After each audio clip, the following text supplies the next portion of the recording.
খানসামায় আওয়ামী লীগ নেতারা ধারাছোঁয়ার বাইরে, নিরপরাধ আবু খায়ের কারাগারে। খানসামায় অপরাধীরা নিরাপদ, নিরীহ কারাগারে। প্রশাসনের ব্যর্থতা না ইচ্ছাকৃত পক্ষপাত? নূর আমিন, খানসামা, দিনাজপুর প্রতিনিধি। তথ্যচিত্রে দেখুন বিস্তারিত। দিনাজপুরের খানসামা উপজেলায় আইন যেন একই ছাঁচে সবার জন্য প্রযোজ্য নয়, এমন অভিযোগ এখন আর চাপা নয়, গুঞ্জন নয়, বরং প্রকাশ্যে আলোচনার বিষয় হয়ে উঠেছে। একের পর এক রাজনৈতিক সহিংসতা ও দুর্নীতির অভিযোগের জনমনে ক্ষোভ জমলেও একটি প্রশ্ন বারবার ফিরে আসছে: প্রকৃত অপরাধীরা কোথায়? স্থানীয়দের অভিযোগ, যাদের নাম বারবার আলোচিত হয় তাদের ঘিরে ভয়, প্রভাব ও ক্ষমতাই বলয় সবচেয়ে শক্ত।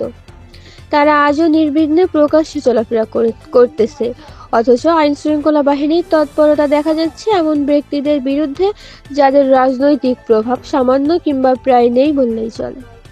এই বৈপরীত্যতা খানসামার বর্তমান বাস্তবতাকে সবচেয়ে নগ্নভাবে তুলে ধরেছে। এই বাস্তবতার সাম্প্রতিক ও আলোচিত উদাহরণ হয়ে উঠেছে গত 17 ডিসেম্বর রাতে আগারপাড়া ইউনিয়নের 9 নং ওয়ার্ডের ইউপি সদস্য আবু খায়েরের গ্রেপ্তার। পুলিশ তাকে গ্রেপ্তার দেখিয়েছে আওয়ামী লীগ পরিচয়ে একটি পুরানো রাজনৈতিক মামলায়, কিন্তু অনুসন্ধানে উঠে এসেছে বিস্ময়কর ও প্রশ্নবিদ্ধ তথ্য। স্থানীয় রাজনৈতিক নেতাকর্মী ও একাধিক সূত্রের সঙ্গে কথা বলে জানা গেছে, আবু খায়ের আওয়ামী লীগের কোনো কমিটিতেই ছিলেন না। নেই কোনো সাংগঠনিক পদ, নেই দলীয় কর্মসূচি বা মাঠ পর্যায়ের কোনো সক্রিয় রাজনৈতিক কর্মকাণ্ড। এমনকি অভিযোগে বলা হচ্ছে তিনি 3 নং আঙারপাড়া ইউনিয়নের কৃষক লীগের সদস্য ছিলেন। স্থানীয়রা একে সম্পূর্ণ মিথ্যা হিসেবে উল্লেখ করেছেন। তা সত্ত্বেও তাকে আওয়ামী লীগ নেতা হিসেবে গ্রেপ্তার করায় খানসামার রাজনীতিতে নতুন করে সন্দেহ, অবিশ্বাস ও ক্ষোভ তৈরি হয়েছে।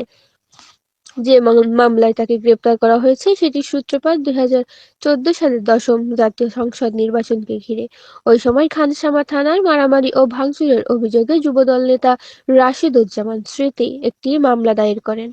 মামলায় একাধিক অজ্ঞাতনামা আসামির নাম ছিল না। অভিযোগ উঠেছে সেই অজ্ঞাতনামা তালিকায় পরবর্তীতে আবু খায়েরের নাম যুক্ত করা হয়।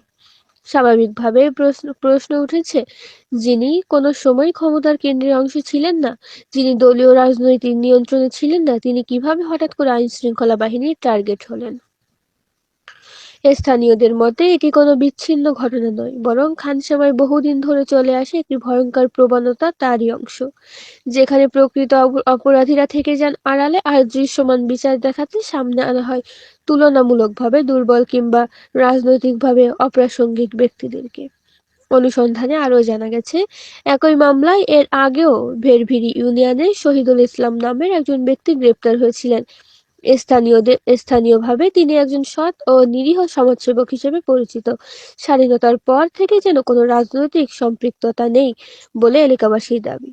তাকেও অজ্ঞাতনামা আসামি হিসেবে আওয়ামী লীগ পরিচয়ে গ্রেপ্তার করে আদালতে পাঠানো হয়েছিল, যা সে সময়ও ব্যাপক প্রশ্নের জন্ম নেয়।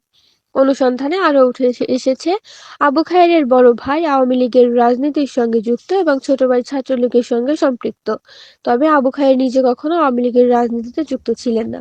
স্থানীয় সূত্র অনুযায়ী তিনি জামায়াত ইসলামীর কোনো কমিটি বা সাংগঠনিক কাঠামোর সঙ্গে যুক্ত না থাকলেও সাধারণ সমর্থক হিসেবে দলটিকে সমর্থন করতেন। উপজেলা শ্রমিক কল্যাণ ফেডারেশন ইউনিয়ন সভাপতি মশিউর রহমান মুজাহিদ বলেন, আবু খায়ের কখনোই আওয়ামী লীগের রাজনীতির সঙ্গে যুক্ত ছিলেন না। তিনি জামায়াত ইসলামীর একজন সাধারণ সমর্থক ছিলেন। এ সময় উপজেলা পরিষদ নির্বাচনে তিনি জামায়াত সমর্থিত প্রার্থীর পক্ষে গণসংযোগে অংশ নিয়েছিলেন। আজ সেই ব্যক্তিকেই মিথ্যা ও উদ্দেশ্যপ্রণোদিত মামলায় ফাঁসানো হয়েছে। তিনি আরও বলেন, খানসামা থানা পুলিশ প্রকৃত অপরাধীদের দেখতে পায় না, ক্ষমতাধর আওয়ামী লীগ নেতাদের দেখতে পায় না, এমনকি আওয়ামী লীগের সভাপতি মোস্তফা শাহ চেয়ারম্যানকেও তারা দেখতে পান না। কিন্তু তারা দেখতে পায় একজন সৎ, যোগ্য ও জনপ্রতিনিধিকে, যাকে সহজেই টার্গেট করা যায়।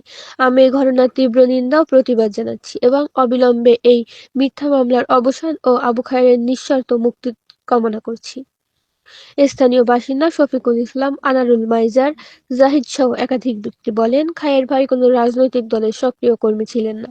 তাকে পরিকল্পিতভাবে ফাঁসানো হয়েছে।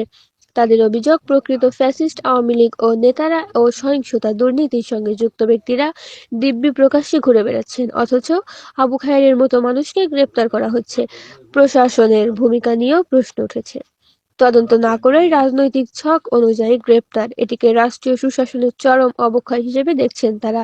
এ বিষয়ে জানতে চাইলে খানসামা থানার officer in charge OC Abdul Baset Sardar বলেন, আবু খায়েরকে যে মামলায় গ্রেপ্তার দেখানো হয়েছে সেটি একটি পুরানো রাজনৈতিক সহিংসতার মামলা। 2014 সালের 10ম জাতীয় সংসদ নির্বাচনকে ঘিরে খানসামা থানায় মারামারি ও ভাঙচুরের একটি মামলা হয়। মামলাটি করেছিলেন যুবদল নেতা রাশিদুজ্জামান স্মৃতি। ওই মামলার অজ্ঞাতনামা আসামির তালিকায় তাকে গ্রেপ্তার করে আদালতে পাঠানো হয়েছে। মামলাটি বর্তমানে তদন্তাধীন রয়েছে।